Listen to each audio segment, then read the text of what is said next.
Recently, the developers of the popular game Genshin Impact have hinted at the release of a second installment. Today, I will discuss what we know so far about Genshin 2. I'll cover the type of game it might be, potential main characters, and speculate on the setting and timing of the story.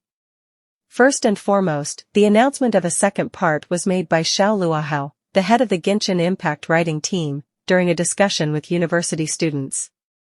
He revealed that the current game's storyline only accounts for about one-third of the planned narrative, indicating there is much more content to come in the future. While the full story may not be completed for some time, the developers have the resources to continue the journey in the form of a second installment.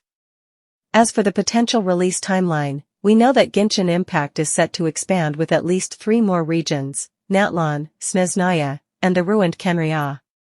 Natlan is scheduled to be added by the end of this summer, and new regions are typically introduced annually. Considering this, the overall Genshin storyline may reach its conclusion around 2027. Therefore, it's reasonable to assume that Genshin 2 could be released sometime between the end of 2027 and the beginning of 2028, which would be approximately 3 to 4 years from now. The journey ahead is far from over. Regarding the main character, it's worth noting that in MiHoYo's games, the protagonists are often designed to be blank slates, unfamiliar with the game's universe, allowing players to project themselves onto the character. There are a few possibilities for the direction Genshin 2 could take. 1. A prequel, delving into the history of Teyvat and its legends, before the arrival of the traveler.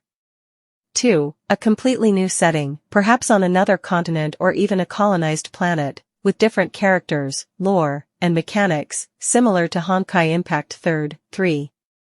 A direct sequel, potentially allowing players to continue their journey as the travelers.